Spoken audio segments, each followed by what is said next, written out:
আসসালামু আলাইকুম। এখন দেখবেন সংবাদ শিরোনাম। বগুড়ায় অপহরণের ৬ ঘন্টা পর ব্যবসায়ীর মরদেহ উদ্ধার। সিসিটিভি ফুটেজ থেকে মাইক্রোচালক সহ ৩ জন আটক। মোটিভ সম্পর্কে নিশ্চিত নয় পুলিশ।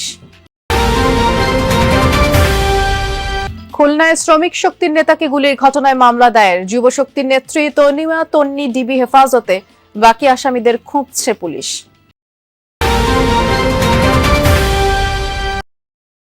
কুমিল্লায় মনোনয়ন ঘিরে উত্তাপ বাড়ছে বিএনপির রাজনীতিতে। প্রশ্নের মুখে দলীয় শৃঙ্খলা, প্রভাব পড়তে পারে ভোটের সমীকরণে।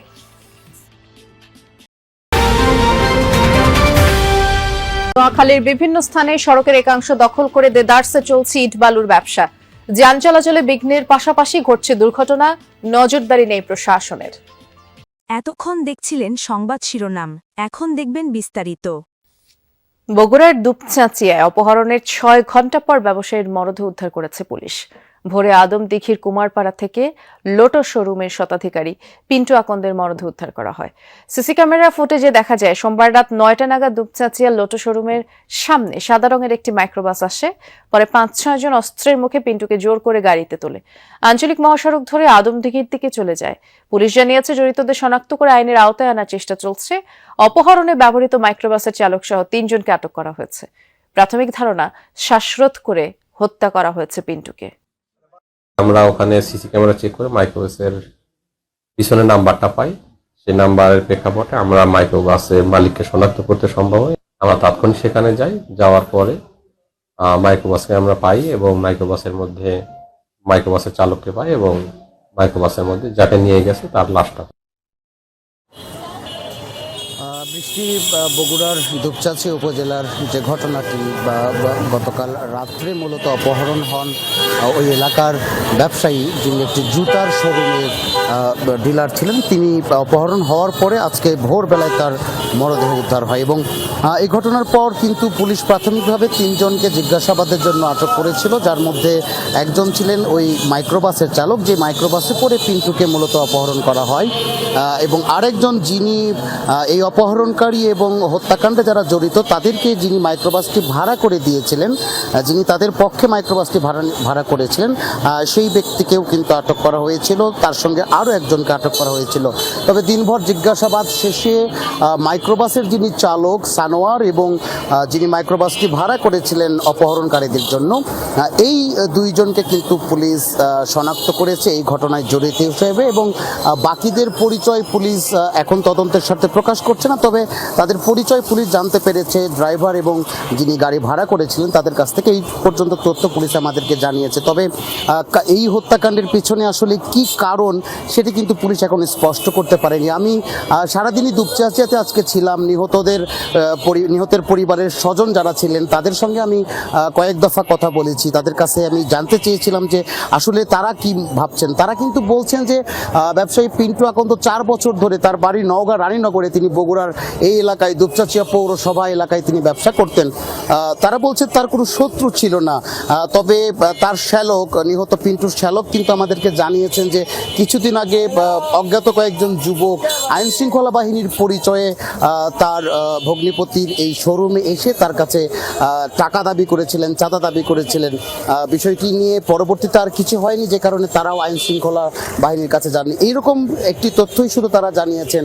এর বাইরে আসলে এই হত্যাকাণ্ডের আর কি কারণ রয়েছে বা প্রকৃত মোটিভ কি হত্যাকাণ্ডের, সেটি কিন্তু বৃষ্টি এখনো পর্যন্ত পুলিশ নিশ্চিত হতে পারেনি। তবে পুলিশ কর্মকর্তারা আমাদেরকে যেটি বলছেন যে তারা এরই মধ্যে, যেহেতু এই মামলায় এই হত্যাকাণ্ডের ঘটনায় যেহেতু 2 জনকে তারা শনাক্ত করতে পেরেছেন, চালক এবং যিনি গাড়িকে ভাড়া করেছিলেন, তাদেরকে ব্যাপক জিজ্ঞাসাবাদের পর আসলে বাকি আসামিদের অবস্থান সম্পর্কে তারা জানতে পারবেন এবং মামলার বা এই ঘটনার যে মূল মোটিভ সেটি তারা উদ্ধার করতে পারবেন। খুলনা এনসিপির সহযোগী সংগঠন জাতীয় শ্রমিক শক্তির বিভাগীয় আহ্বায়ক মোতালেব শিকদারকে গুলি করার ঘটনায় আটক তনিমা তন্নিকে প্রধান আসামি করে মামলা হয়েছে। দুপুরে ভুক্তভোগীর স্ত্রী ফাহিমা আক্তার ঝুমুর মামলা করেন। জাতীয় যুবশক্তির খুলনা জেলার যুগ্ম সদস্য সচিব তনিমা তন্নি সহ অগত 7-8 জনের বিরুদ্ধে মামলা করা হয়। আহত মোতালেব হাসপাতালে পুলিশি নজরদারিতে চিকিৎসাধীন, তার অবস্থা শঙ্কামুক্ত। সোমবার নগরীর সোনাডাঙ্গার একটি বাসায় মোতালেবকে গুলি করা হয়। বাসাটি থেকে উদ্ধার করা হয় গুলির খোসাসহ মাদক। মাসখানেক আগেই বাসাটি ভাড়া নেন তনিমা তন্নি। রোববার রাতে মোতালেব সহ 3 যুবক ওই বাড়িতে যায়। প্রাথমিকভাবে পুলিশের ধারণা সাথে থাকা সহযোগীরাই গুলি করেছে মোতালেবকে। গুলি তার কানের পাশে লেগে বেরিয়ে যায়। এর সাথে যারা জড়িত আছে আমি তো চিনি না, তাদেরকে চিহ্নিত করে তাদেরকে বিচারের আওতায় আনা উচিত। ঘটনার সঙ্গে কারা কারা জড়িত প্রত্যেকটা নাম আমরা পেয়েছি এবং কি অস্ত্র ব্যবহার হয়েছে, কে অস্ত্র ব্যবহার করেছে, প্রত্যেকটা নাম আমরা পেয়েছি। আমরা অতি শীঘ্রই বাকি আসামিদের আমরা অ্যারেস্ট করতে সক্ষম হব। গতকালই কিন্তু এই ঘটনায় যার বাসায় ঘটনাটি ঘটেছিল তনিমা তন্নি, যুবশক্তির খুলনা জেলার যুগ্ম সদস্য সচিব, তাকে কিন্তু নগরীর একটি বাসা থেকে টুটপাড়া এলাকা থেকে আটক করেছিল পুলিশ। সারা রাত তাকে জিজ্ঞাসাবাদ করা হয়েছে, সকাল পর্যন্ত জিজ্ঞাসাবাদ করা হয়েছে এবং দুপুরবেলা মামলা হওয়ার পরে এই মামলায় তাকে কিন্তু গ্রেপ্তার দেখানো হয়েছে। তবে তার শারীরিক অবস্থা কিছুটা খারাপ থাকায়, অসুস্থ বোধ করায় তার চিকিৎসা চলছে বলে আমাদেরকে মেট্রোপলিটন পুলিশের উপকমিশনার তাজুল ইসলাম জানিয়েছে। হাসপাতালে তার চিকিৎসা চলছে, তবে তাকে আগামীকাল আদালতে তোলা হবে বলে এটিও তিনি জানিয়েছেন। আদালতে তোলার পর তাকে রিমান্ড চাওয়া হইবে কিনা এই ব্যাপারে ডেপুটি কমিশনার বলেছেন যে এটি আসলে আলোচনা চলছে, পরে জানানো হবে রিমান্ড হওয়া লাগবে কিনা, রিমান্ড অনুমোদন বা রিমান্ড চাইবে কিনা।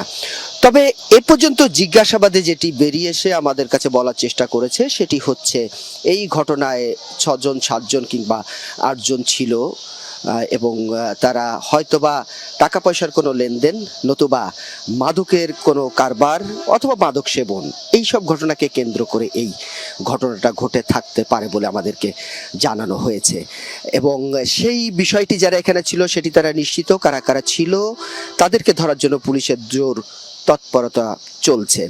অপরদিকে যিনি ভুক্তভোগী অর্থাৎ সেই ভুক্তভোগীর স্ত্রী, তিনি মামলা করেছেন আজ দুপুরে।